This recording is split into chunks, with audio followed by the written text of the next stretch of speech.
From MTN News, you're watching Montana This Morning. A Livingston man shot at deputies yesterday, then barricaded himself in his home. He has been identified this morning as well. Coming up, find out what happened with that standoff overnight. Tampa is no stranger to Super Bowls, but preps this year will make the big game look a little different. I'm Skyler Henry in Florida, ahead of Super Bowl 55 with a look at how the city is tackling COVID. Well, good morning. You're watching Montana This Morning, and in the spirit of the Super Bowl, we'll just say we're in the fourth quarter here of Montana This Morning today. It is 6:30 for you, and guys, when you wake up, if you haven't been outside yet, people need to take a few extra minutes because you're going to have a car to clean off if it's outside. Fourth quarter, the game's almost over, right? Right. We're going to be dealing with some slick roads this morning. Yeah, you will have to clean the cars. Dealing with just under 4 inches here at the studio, but we've got a smattering of snow issues across the area. So look at Bozeman Pass, definitely dealing with some ice this morning with some of the reports that have been coming in. But for the most part, the heavy snow is done. We'll still have another dash of snow as you head into the late afternoon and evening. Temperatures struggling to make it above the freezing mark today, so we're not going to look at a lot of melting, at least with these daytime highs, but we do have some cooler air that is sneaking back in, a couple more chances of snow. We're going to break it all down for you, of course, coming up here in just a few minutes. 6:31 now. We just have some news coming in from Park County about this standoff. They've identified the person still involved in that standoff as 49-year-old Michael Marfuda. He is known to law enforcement in that situation, so we'll continue to update that online and on air as well. Absolutely. Meantime, because of that ongoing standoff there, some Livingston schools are not in session today. That includes Eastside Elementary, Sleeping Giant Middle School, and Park High School. It also includes the canceling of online school. School will resume tomorrow. Students should not go to morning practices or zero-hour classes. Washington Elementary and Winans Elementary will remain open today, and buses will run as usual.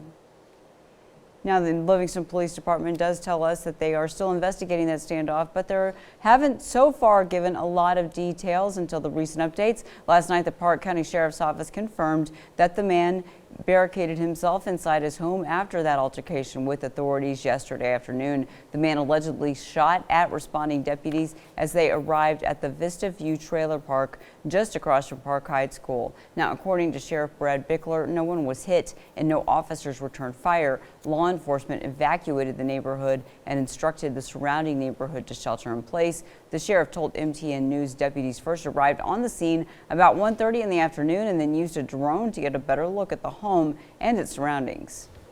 Like I said, he is armed. He did shoot at our deputies and struck our armored personnel carrier.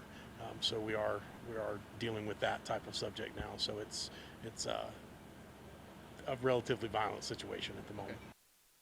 Now, again, the Sheriff's Department has identified the man as 49-year-old Michael Marfuda. Now, once again, because of the standoff, Eastside Elementary, Sleeping Giant Middle School, and Park High School classes are canceled today, as is online school. Washington Elementary and Winans Elementary are open, and buses are running as usual. Again, that suspect's name, 49-year-old Michael Marfuda. In other headlines this morning, Governor Greg Gianforte says Montana has reached an agreement to redirect nearly 20,000 unused COVID-19 vaccines into the state. Vaccines were originally allocated to CVS and Walgreens for use in long-term care facilities.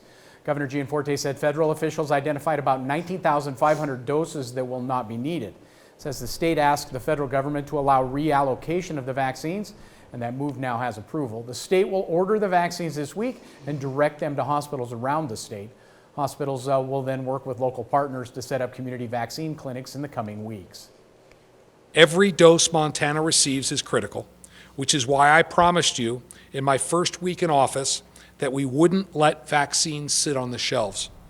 Today, we're following through on that promise. Wow. Now, the redirected doses will all be the Pfizer vaccine, which requires ultra-cold storage. State says the vaccines will be used as first and second doses for about 10,000 people. Also, if you've been following vaccination numbers in the state, you may have noticed Gallatin County falls far behind other counties with similar populations. MTN News spoke with Health Officer Matt Kelly, who says the numbers are true. Gallatin County is behind in vaccination because the county hasn't received as many doses as other counties for several reasons. A lot of the numbers that you're seeing in that dashboard right now are being driven by the 1A population. And so those are direct healthcare providers, nursing homes, those kinds of places. And so you have towns like Billings and Missoula where they have 2 hospitals. They have a lot more, significantly more healthcare providers who are getting those 1A, who got those 1A allocations. Also, Kelly says many of those places were given Pfizer vaccines, and we know Pfizer vaccines have more doses in the bottle, so the communities were able to give hundreds more vaccines out to their residents. And starting next week, 6,500 pharmacies across the country will be able to give out the COVID-19 vaccine. It's part of a boost in vaccination efforts from the Biden administration. 1 million doses will be distributed to places like CVS, Walgreens, and Rite Aid. The administration also boosting the number of doses sent directly to the states and territories by 500,000 a week. State and local governments will also get extra money to cover previous pandemic expenses. Well, Butte health officials just received a new supply of vaccines and will be good to go for today's vaccination clinic. The Butte Unified Health Command received about 500 doses of the Moderna vaccine yesterday, which will be used at today's clinic to vaccinate those 70 years old and older at the Butte Civic Center. Health officials spent yesterday calling back people who requested appointments for the upcoming clinic. If you don't get a phone call, it means you didn't make it. It's oldest to youngest. So we went by age. So if you didn't get a phone call from us, you'll stay on the list until next week. And then we'll call you. And hoping we get vaccine, we'll get you in next Wednesday for your shot.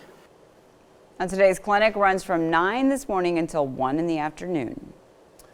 In legislative headlines, Montana Senate has endorsed a bill expanding the right to carry guns in the Treasure State. Senators took an initial vote 30-20 in favor of House Bill 102. Which would allow people to carry concealed firearms without a permit in most places, and with a permit in state and local government buildings. The bill also limits how college campuses can regulate guns. Last week, the bill was reassigned to the Senate Judiciary Committee, which amended it. Changes included allowing colleges to limit guns at some sports and entertainment events, and letting people carry concealed without a permit in bars and restaurants. If you have people that are from out of state, they might not feel comfortable if somebody walks in with a pistol strapped on. But under Montana law, that's the way that it is now. So to me, it seems like it's a very common sense change to allow those people to cover it up, to conceal it, put a shirt or a coat over it. HB 102 will now go through a final vote in the Senate. Because the bill was amended in the Senate, the House will have to vote on whether to accept those changes. Now, Republicans on a Montana House committee have revived and approved a bill that would end Election Day voter registration in the state. The committee did amend the bill, setting the cutoff time for voter registration at noon on Monday before Election Day. Now, instead of the bill's original cutoff time of 5 p.m. Friday before the election. Representative Marvin Weatherwax of Browning, a member of the Blackfeet tribe, called the bill voter suppression. Our people all need to vote. Our people all need a voice. We were deemed citizens of the United States in 1924. We've endured fraud, intimidation, voter tax. We've endured all of those things. Now we have this little, it seems small, but it's big. The bill likely will be on the House floor for a debate and vote later this week. Montanans have had Election Day voter registration since 2006. 6:39 now. In other headlines, the TinWorks Art 2021 grant application open for Montana residents across the state. The Bozeman-based nonprofit is offering $10,000 grants for Montana artists or people with Montana tribal lineage over the age of 18. Montana artists must be working in the performance or visual arts field and not currently enrolled as a full-time student. The grants are intended to help artists overcome common hurdles they experience while working in the state. Really practical hurdles, things like childcare access, studio access, paying their rent, which can often be difficult for artists in Bozeman and in cities in Montana in general. And so the grants are really meant to help people commit themselves to art making in a way that might not otherwise be possible. Interested artists can apply for the 10 Works Art 2021 grant now. Applications are due February 15th, and applicants will be notified of the decision on March 15th. Grants will be awarded on April 15th. Love that.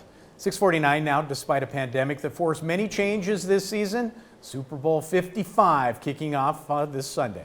The Kansas City Chiefs face hometown Tampa Bay Buccaneers, and as CBS's Skylar Henry reports, many hometown fans are ready to watch their team make Super Bowl history. The city of Tampa never lost faith that Super Bowl 55 would be played this year, even with the coronavirus raging. We've hosted during the Gulf War, we hosted during the recession in 2009, and now obviously we have the pandemic in place. So we've had to adjust. Santiago Carranza is the president and CEO of Visit Tampa Bay. He's ready because not only is the game on, but the hometown Buccaneers will be on the field. The Bucs will be the first team in Super Bowl history to play the game in its home stadium. But there are changes in place to keep everyone safe. The Kansas City Chiefs won't even get to town until Saturday. The Bucs will be isolated in their practice facility.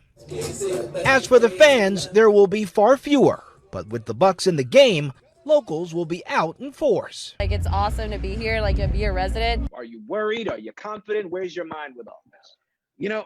Maybe if I was in a different city with a different team, I might have some concerns and some doubts, but I know the people here very, very well. Approximately 7,500 of fans will be vaccinated healthcare workers, special guests of the NFL. Every fan, every guest, every person that is working at the stadium, when they arrive, will receive a KN95 mask, will receive bacterial wipes, will receive hand wipes. Officials here are confident their safety plan will work. The key, they say, is for everyone to follow the rules. Skylar Henry, CBS News, Tampa. And of course, you can watch Patrick Mahomes and the Chiefs take on Tom Brady and the Buccaneers in Super Bowl 55 this Sunday, KXLF KBZK.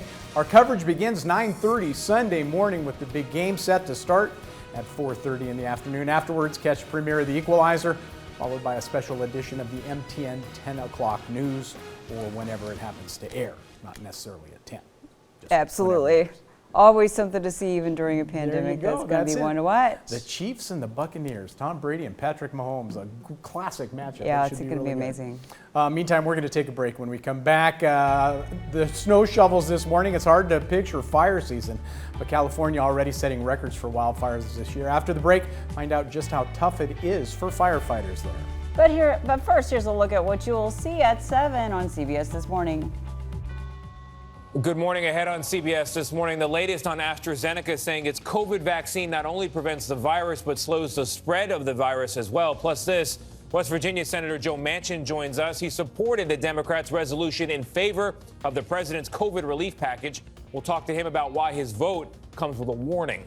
Also, the number of hours we spend looking at computer screens every day has surged during the pandemic.